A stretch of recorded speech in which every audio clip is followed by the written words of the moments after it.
발표를 시작하겠습니다. 팬데믹 이후에 재택근무는 누구에게나 일어날 수 있는 일이 되었습니다. 광명소와 행복주택 계획은 일하는 거주 공간으로서의 집합주택은 어떠한 형식일 것인가? 그리고 1인 가구가 만들어낼 공동체의 속성은 어떠한 관계일 것인가라는 질문에서 시작됩니다. 대상지는 택지개발의 상업지역에 위치하는데요. 주변 건물들은 지구 단위 계획의 건축 지정선과 그리고 10층 제한에 따라서 필지가 그대로 볼륨이 되는 블록형으로 유도되고 있습니다. 이 대부분은 저층은 상가, 그리고 위로는 원룸 오피스텔로서 계획 도시에서 주 거주지인 아파트 단지에 흡수되지 못하는 그런 1인 주거가 많은 지역입니다.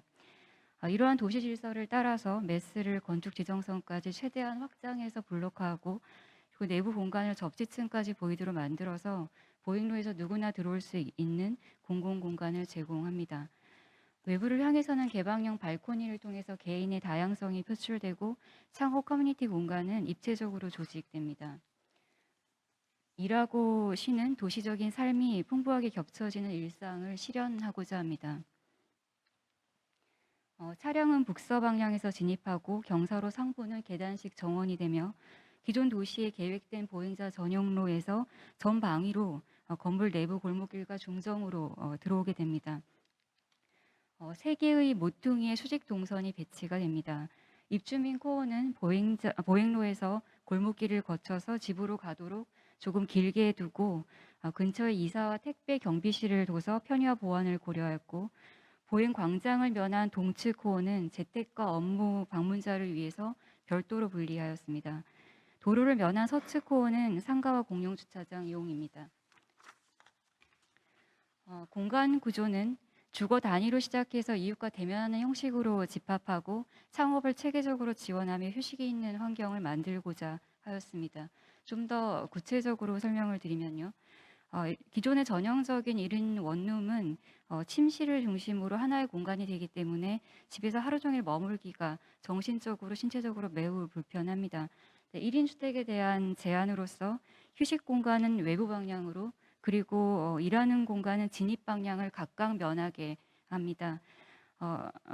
그 복도에 면한 일하는 공간은 주택의 현관이 확장된 형식으로 길에 면한 상가주택처럼 구성이 되고 여기에서 주방을 지나 개방형 발코니로 외부로 연속되고 그 옆에 시선이 비켜나게 해서 침실과 욕실이 있습니다. 이렇게 해서 환기와 채광은 외부에서 주택을 관통해서 복도 방향으로 이어지게 되고요. 사이에 있는 주방을 각 방향으로 닫을 수 있게 해서 사적 생활을 조절할 수가 있습니다. 신혼부부 주택 또한 복도에서 확장된 현관을 거쳐서 발코니까지 이어지는 재택 공간이 있고요. 사적인 공간은 수평적으로 분리가 됩니다. 특히 가사와 수납이 많아지는 생활이라서 욕실부에 세탁과 건조 그리고 드레스룸을 통합 계획해서 점점 욕실이 드라이존이 되는 추세를 반영하고요. 그리고 특히 침실은 가장 큰 가구가 침대 배치를 좀 더 자유롭게 하는 2개의 문을 계획을 하였습니다. 그래서 육아시 가구 배치가 좀 달라질 때 문 방향을 선택하고 나머지를 거주자가 좀 조절할 수 있도록 하였고요. 또 성격에 따라서는 재택 공간이 주방에 접하거나 통합되기도 해서 좀 더 다양한 타입으로 쓸 수 있도록 하였습니다. 이러한 개별 단위들은 수평적으로 연결되며 재택 공간이 복도와 외부 사이에서 생활의 전이 공간이 됩니다. 복도는 이웃과 빈번하게 마주치는 길이 되고요. 수직적으로 적층되면서 입체적인 마당을 형성하게 됩니다. 하부로 내려가면서 이 복도는 테라스로 넓어지고 코워킹 공간과도 연결이 됩니다. 창업 지원 공간이 적극적으로 활용되려면 거주자가 좀 주체적으로 운영할 수 있도록 해야 됩니다.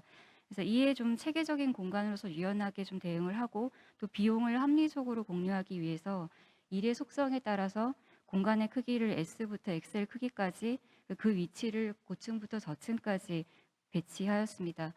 가장 작은 S 크기는 주택에 포함된 개인 업무 공간이고요. 그리고 M 크기는 프로그램실로서 외부인이 접근하기 쉬운 3층에서 비즈니스 미팅이나 시간제 예약으로 공유할 수 있도록 하고요. 그리고 L 크기는 프로젝트실로서 보행로로 열린 남동측 코너에서 좀 여러 개를 수직구로 둬서 협업이 공간적으로 필요할 때, 그리고 장기간 좀 렌탈해서 쓰는 독립 오피스에 해당이 됩니다. 그리고 XL 크기는 메이커 스페이스나 공유 주방 등 그 개인이 해결할 수 없는 좀 더 특별한 장비를 갖춘 시설로서 2층에 가장 넓게 배치가 됩니다. 1층 근린생활시설은 좀 여러 개를 통합해서 장기적으로 볼 때는 코워킹 공간으로 활용될 수가 있습니다. 입주민을 생활을 지원하는 시설은 사용자에 따라서 위치를 좀 달리하는데요. 육아 공간은 2층에 가장 채광이 좋고 모든 입주민들의 시선에 놓인 곳에 둬서 공동체가 돌보는 상징적인 의미를 부여함과 동시에 인접한 코워킹 공간에서 교제 연구나 식사 지원이 가능하도록 계획합니다.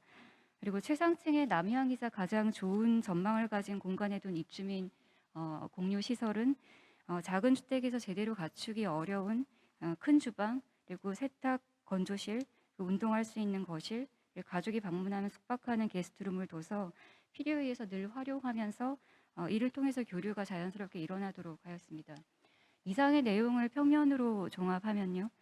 지하 주차장은 이용자에 따른 분리된 코어가 있고 지상 1층은 보행자를 위한 공공공간으로서 상가는 바깥 보행로와 내부 중정을 향해서 동시에 열리게 됩니다.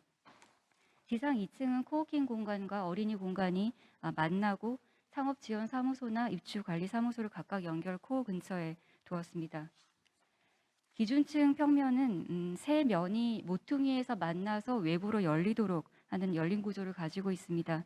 북측은 주거 전용 수직코어, 그리고 서측으로는 전망이 열린 휴게 공간과 같이 구성이 되고요. 그 동남쪽으로는 외부인이 만나는 코워킹 공간이 있습니다.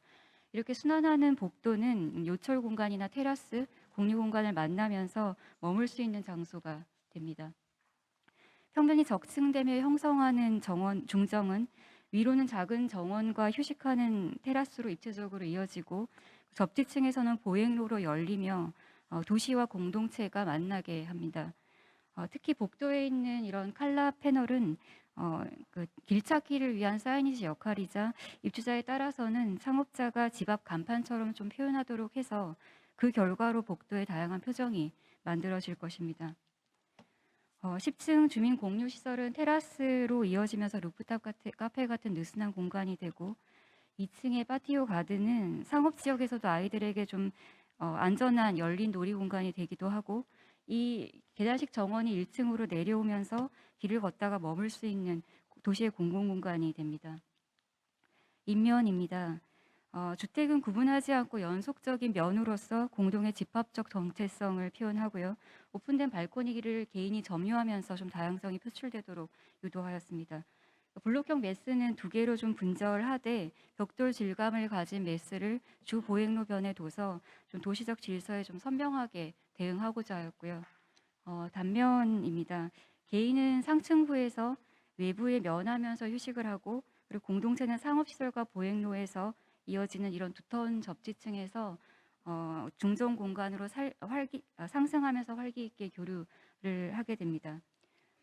주차장입니다. 지하 1, 2층은 공영, 지하 3, 4층은 거주자 주차장이고요. 생활창고를 두었습니다. 이상으로 발표를 마치며 동영상을 준비하였습니다. 네, 시간 1분 남았는데 지켜주셔서 감사합니다. 자, 질문 아니, 해주시죠. 동영상이 있습니다. 네. 동영상 있습니까?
네, 동영상이 끝난 것 같습니다.